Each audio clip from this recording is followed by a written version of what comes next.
ঘরে যদি সেরকম কিছু নাও থাকে তাও ঝটপট তৈরি করে নিতে পারেন। এত অল্প উপকরণে যে এত সুন্দর একটা রেসিপি বানিয়ে নেওয়া যায়, না দেখলে বিশ্বাসই হবে না। একটু ভালো কিছু খেতে ইচ্ছে করছে, চটপটা মুখরোচক, ঝটপট এই রেসিপিটা বানিয়ে দেখুন।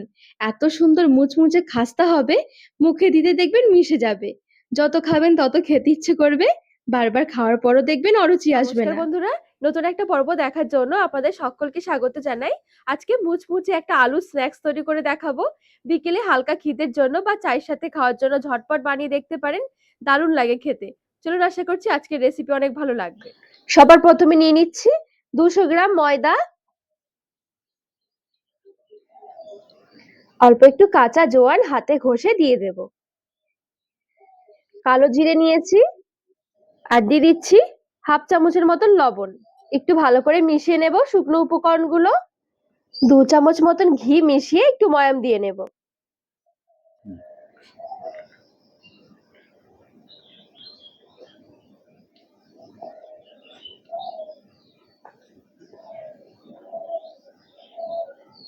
এখানে আমি ময়ামের জন্য ঘি নিয়েছি, আপনারা চাইলে কিন্তু সাদা তেল দিয়েও ময়াম দিয়ে নিতে পারেন। সুন্দর করে হাতে ঘষে ঘষে ময়াম দিয়ে নিয়েছি। দেখবেন এরকম চাপ দিলে খুব সুন্দর মুঠো বেঁধে যাবে।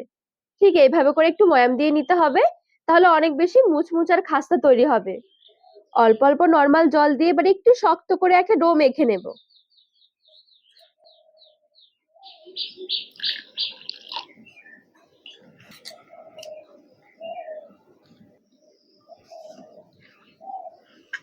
তো অল্প অল্প করে জল মিশিয়ে সুন্দর করে একটা ডো মেখে নিয়েছি। ডোটা অনেক বেশি নরম করা যাবে না, একটু শক্ত করে মেখে নিতে হবে। ডোটা ঢাকা দিয়ে একটু সাইডে সরিয়ে রাখছি। গ্যাস ধরিয়ে এবার এদিকে একটা কড়াই বসিয়ে দিয়েছি। আলুর পুরটা তৈরি করার জন্য আমি এদিকে আলুটা খোসা ছাড়িয়ে সেদ্ধ করে রেডি করে রেখেছি। এই আলুগুলো হালকা করে একটু ম্যাশ করে নেব।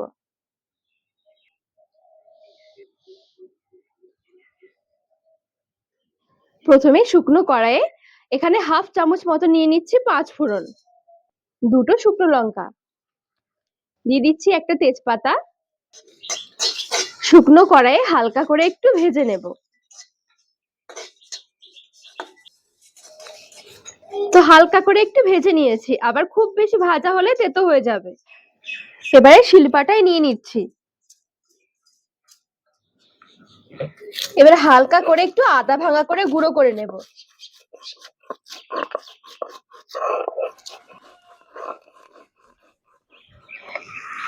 দেখুন সুন্দর এভাবে করে একটু গুঁড়ো করে নিয়েছি।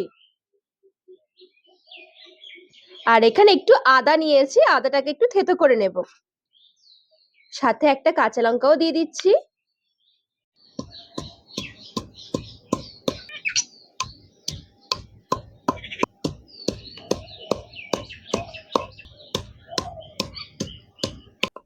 সুন্দর করে আদাও থেতো করে নিয়েছি। এদিকে কড়াইয়ে অল্প একটু সরষের তেল দিয়ে দিচ্ছি। তেল হালকা গরম হয়ে গেলে কয়েকটা বাদাম দিয়ে দিচ্ছি। এই কাঁচা বাদামগুলো হালকা একটু ভেজে নেব।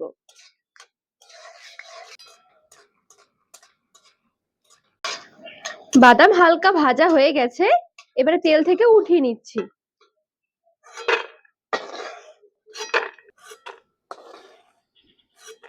থেতো করে রাখা আদা আর কাঁচা লঙ্কাটা তেলে ছেড়ে দিচ্ছি।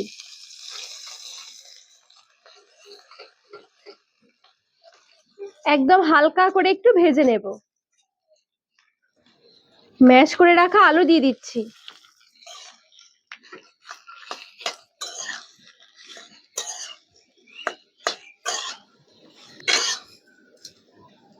দিয়ে দিচ্ছি লবণ, সামান্য হলুদ গুঁড়ো, এবারে সামান্য একটু চিনি, ভেজে রাখা 5 ফোড়ন, তেজপাতা, শুকনো লঙ্কার গুঁড়ো ভালো করে মিশিয়ে নেব।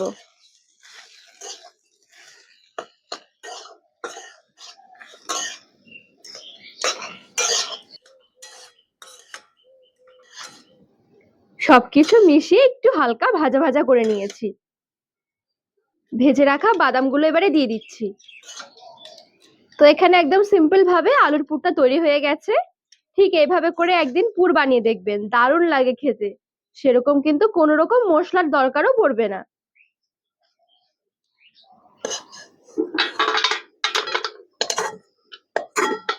আর এদিকে যে ডো মেখে রেখেছি মোটামুটি 10 মিনিট হয়ে গেছে। 10 মিনিটের মধ্যে এটা সুন্দরভাবে সেটও হয়ে যাবে। হাত দিয়ে একটু ভালো করে মেখে নেব।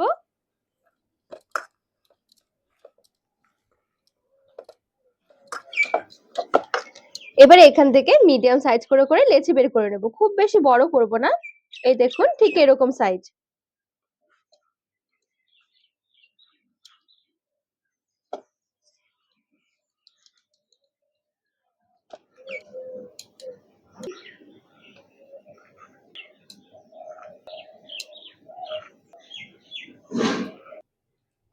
তো এখানে সমান ভাগ করে লেচিগুলো তৈরি করে নিয়েছি। এবার এক একটা লেচি নিয়ে একটু পাতলা করে বেলে নিতে হবে।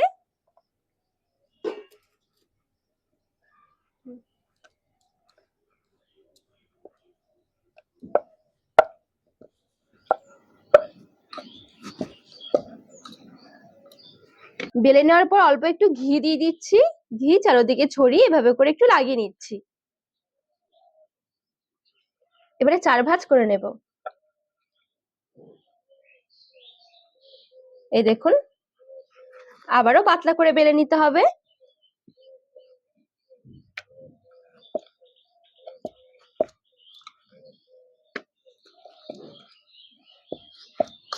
এবারে নিয়ে নিচ্ছি কিছুটা আলুর পুর, মাঝখানে দিয়ে দিচ্ছি।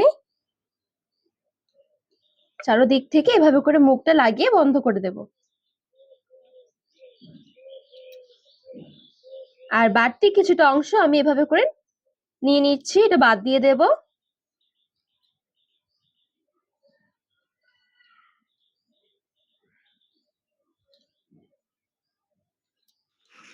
আর হাত দিয়ে দেখুন একটু গোল করে নিয়েছি। তো বাকিগুলো ঠিক এইভাবে করে আমি তৈরি করে নিচ্ছি।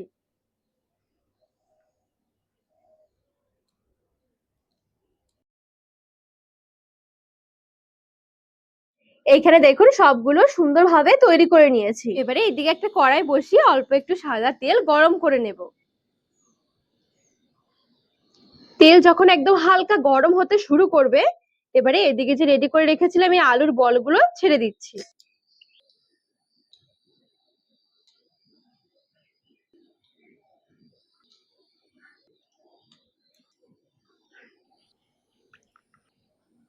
সবগুলো তেলে ছেড়ে দিয়েছি। এবারে একদম হালকা আঁচে ভেজে নেব।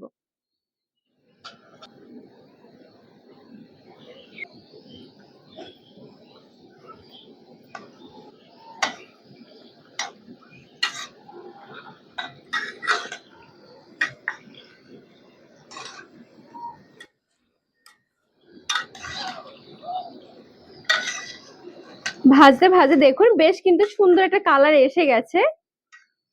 এর থেকে বেশি আর লালচে করে ভাজবো না। এবারে তেল থেকে উঠিয়ে নেব।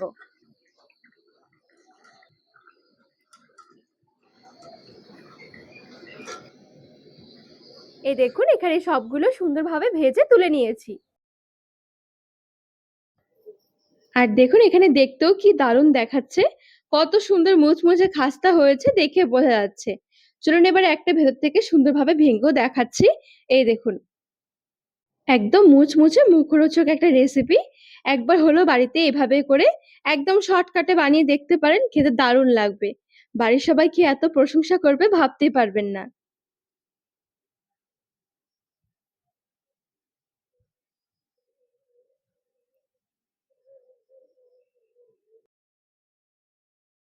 তো বন্ধুরা আজকের রেসিপি আপনাদের কেমন লেগেছে অবশ্যই কমেন্ট করে জানাবেন। আর রেসিপি ভালো লাগলে চ্যানেলটিকে সাবস্ক্রাইব করে পাশে থাকার অনুরোধ রইল।